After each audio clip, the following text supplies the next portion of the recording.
बिस्मिल्लाहिर्रहमानिर्रहीम। अस्सलाम वालेकुम guys, hope you all are doing well. It is doctor Ishmal Abbas here और मैं आज आप लोगों को बताऊंगी जो हमारा रिमेनिंग पोर्शन रह गया था उसके बारे में। तो उससे पहले अगर आप मेरे चैनल पर नए हो तो इसको सब्सक्राइब कर दो, लाइक कर दो। Okay guys, it's all about it's contents. अल्हम्दुलिल्लाह हमने चैप्टर 1 और 2 कर लिया था और नेक्स्ट हम चैप्टर जो 3 और 4 है उसका मैं आपको बताती हूँ। ये बहुत ही इंपॉर्टेंट चैप्टर है। Okay guys, it's chapter number 3, bones and cartilage. इसमें आपको स्केलेटन की डेफिनेशन का पता होना चाहिए और कार्टिलेज की डेफिनेशन का पता होना चाहिए, ठीक है। देन है ह्यूमन बॉडी में स्केलेटन को जो है वो 2 पार्ट्स में जो है वो जो है डिवाइड किया गया है। देन आपको बोन का पता होना चाहिए, इसकी डेफिनेशन का जस्ट। उसके बाद फंक्शन ऑफ बॉन का पता होना चाहिए, ठीक है। फंक्शन ऑफ बॉन में ये SCQ आता ही आता है। यहाँ तो आपसे कह लेते हैं कि इसका जो है वो मैकेनिकल फंक्शन बताओ, आपने इसका दूसरा फंक्शन देन हरगिज़ नहीं बताना, इतनी एफिशिएंसी नहीं मारनी। जितना एग्जामिनर ने क्वेश्चन पूछा जस्ट उतना ही आपने बताना है। अगर जस्ट लिखा हुआ है फंक्शन ऑफ बॉन का बताने का, देन आपने इसमें मैकेनिकल फंक्शन भी बताना है एंड फिजियोलॉजिकल फंक्शन भी बताना है।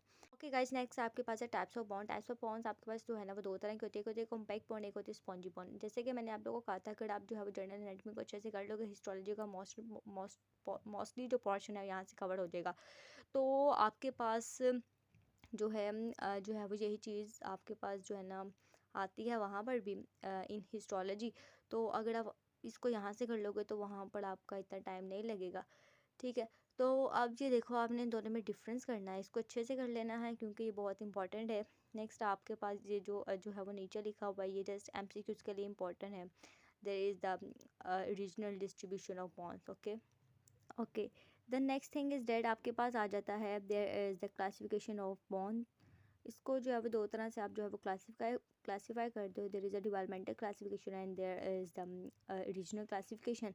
तो ये जो आपके पास डेवलपमेंटल है ये बहुत इम्पॉर्टेंट, बहुत ज़्यादा इम्पॉर्टेंट SCQ है। सो आपने इस चैप्टर को हरगिज़ नहीं छोड़ना है। हाँ, में से बहुत सारे बच्चे होंगे हम इसको चॉइस पे छोड़ देंगे, तो भाई ऐसा हरगिज़ नहीं करना आपने, ठीक है। और ये जो मतलब A पार्ट को आपने अच्छे से करना और जो है वो B पार्ट को आप स्किप भी कर सकते हो, ठीक है। Okay, the other thing is that the classification according to the size and the shape.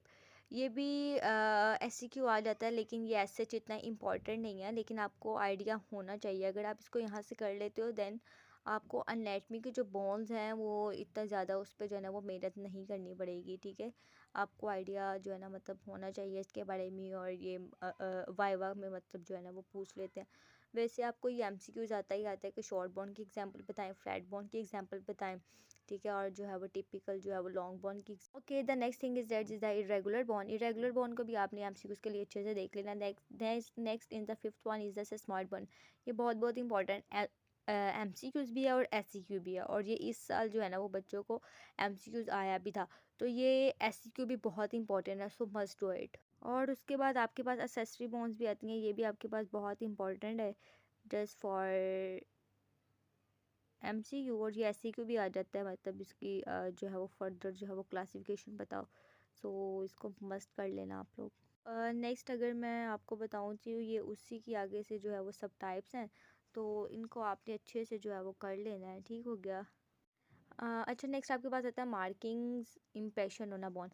इसमें क्या होता है कि आपको रफ एरियाज का पता जो है ना आइडिया हो जाता है कि एक बॉन्ड आपके पास, इसमें रफ एरिया क्या कहलाता है, प्रोसेसेस उसमें कौन कौन से होते हैं, डिप्रेशन को क्या कहते हैं, हॉल्स को क्या कहते हैं, इसमें जो है वो ग्रुप्स क्या क्या होते हैं।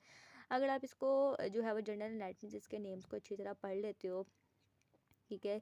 ये आपके पास जो है ना एनाटॉमिकल जो है वो टर्म्स होती हैं, ठीक है। एनाटमी की टर्म्स होती हैं, आपने इनको याद जो है ना वो लाजमी करना होता है। तो अगर आप इसको यहाँ से अच्छे से जो है ना वो कर लेते हो, देन आपके लिए नेक्स्ट जो है ना वो जो है इतना जो है वो मुश्किल नहीं होता। क्योंकि जब आप एक जो है वो बॉन्ड पढ़ने बैठते हो, देन आपको आइडिया हो जाता है कि यार ये इसका ग्रूव है, ये इसका जो है वो स्टाइलर प्रोसेस है, ठीक है, इस तरह की थिंग। और हाँ देखो, जैसे कि मैं आप लोगों को कह रही थी कि आपको आइडिया हो जाएगा कि इसमें जो है वो प्रोसेसेस क्या हैं, इसकी रफ एरिया वगैरह जो है ना उसको हम क्या क्या कहते हैं। तो इसको आप यहाँ से जो है ना वो अच्छे से करोगे, ठीक हो गया। अब नेक्स्ट मैं आपको बताती हूँ कि आपने इसकी जो है ना इसको अच्छे मार्क्स लेने के लिए आपने इसकी जो है क्या करना है, हेडिंग्स बना लेनी है। तो डायफाइसिस को अलग से बताना, ठीक है। मेड्यूलर जो कैविटी है, कॉर्टेक्स, मेड्यूला, इसको अलग अलग एक्सप्लेन करना है। अच्छा, उसके बाद आपने ना एंड ऑफ लॉन्ग बॉन्ड के एक्सप्लेन करना है। ठीक है। एक्चुअली मेरी अपनी बुक है इसलिए ये इसका हाल हुआ है। मैं ऐसे ही पढ़ती हूँ, मुझे लेसन ऐसे ही याद होता है। तो अच्छा, उसके बाद epiphysis a very very important question. अच्छा, जो इस साल सवाल आया था ना, उसमें आपके पास जो है ना, उन्होंने कहा था कि शाफ्ट ऑफ बॉर्न को भी एक्सप्लेन करो। एक बार टाइप्स ऑफ एपिफाइसिस होती है, उसमें प्रेशर एपिफाइसिस होती है, ट्रैक्शन एपिफाइसिस होती है, एडवेस्टिक एपिफाइसिस एंड एब्रेड एपिफाइसिस होती है। इन तीनों को आपने एक्सप्लेन करना है और इसके आपको एग्जांपल्स का पता होना चाहिए। ठीक है, ये जो आपके पास एपिफाइसिस की एग्जांपल होती है ना, इसका आइडिया होना चाहिए आपको, क्योंकि ये एमसीक्यूज में मस्ट आती है। नेक्स्ट आपके पास होता है development of bone. It can classify into two, the intramembranous and the intracartilaginous. तो ये आपने सारा ही करना है, क्योंकि ये एससीक्यू आता है और ये अकेला ही आता है एससीक्यू, और ये 5 मार्क्स का आता है। और ये देखो, जैसे मैं आप लोगों को बताऊँ, देन है both growth and modelling are just important for their MCQs and your viva question. Then है रूल ऑफ ऑसिफिकेशन। जब मेरे से जो है वो कहा गया था, तो उन्होंने मेरे से कहा था बताओ ऑसिफिकेशन क्या होती है, और ठीक है इसको एक्सप्लेन करो आप ऑसिफिकेशन को। तो आप इसको इस तरह से इसके डेफिनेशन को बताते हो, रूल ऑफ ऑसिफिकेशन का बताते हो।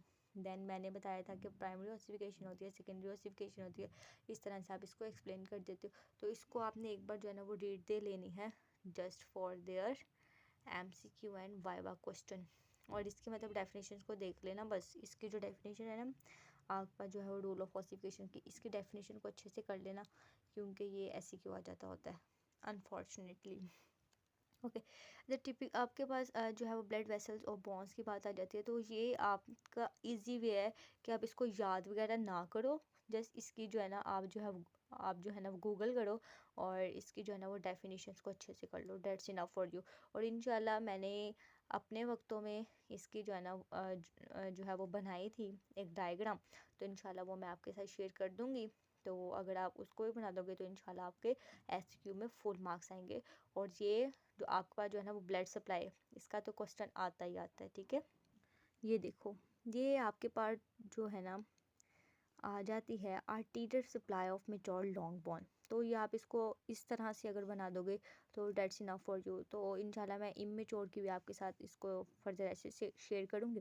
तो ये देखो, जब आपने इसको जो है ना वो बना लेना अपना अच्छा इंप्रेशन के लिए, आपने हाइडिंग देनी है न्यूट्रल आर्टरी, पेरियोस्टियल आर्टरी, ठीक है, उसके बाद epiphyseal artery and there is a metaphyseal artery.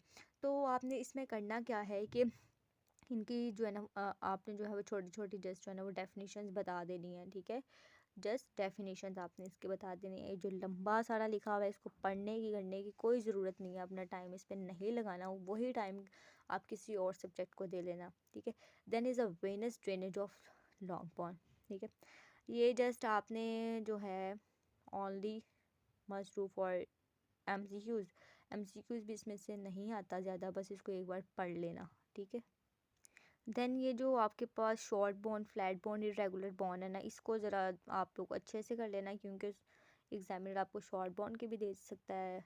ठीक है, आपने जो है ना आर्टीरियल सप्लाई आपने सबकी करनी है। देन आपके पास आ जाता है बॉन इंजरी एंड रिपेयर। इसमें आप फ्रैक्चर ये आता है क्वेश्चन। ठीक है, इसके आपने डेफिनेशन बतानी है, इसके आगे से टाइप्स बतानी है। क्लॉज फ्रैक्चर होता है, ओपन फ्रैक्चर होता है। ठीक है, देन उसके बाद आपने बताना है कि अगर फ्रैक्चर हो उसको उसकी हीलिंग कैसी होती है। तो उसका ये प्रोसेस होता है और ये भी 5 मार्क्स का एमसीक्यू आ जाता है। देन इज़ द कार्टिलेज की डेफिनेशन आपने यहाँ से बस करनी है। देन आपने आ जाना है टाइप्स ऑफ कार्टिलेज पे। वो मैं आपके साथ अभी अभी एक टेबल शेयर करने लगी हूँ।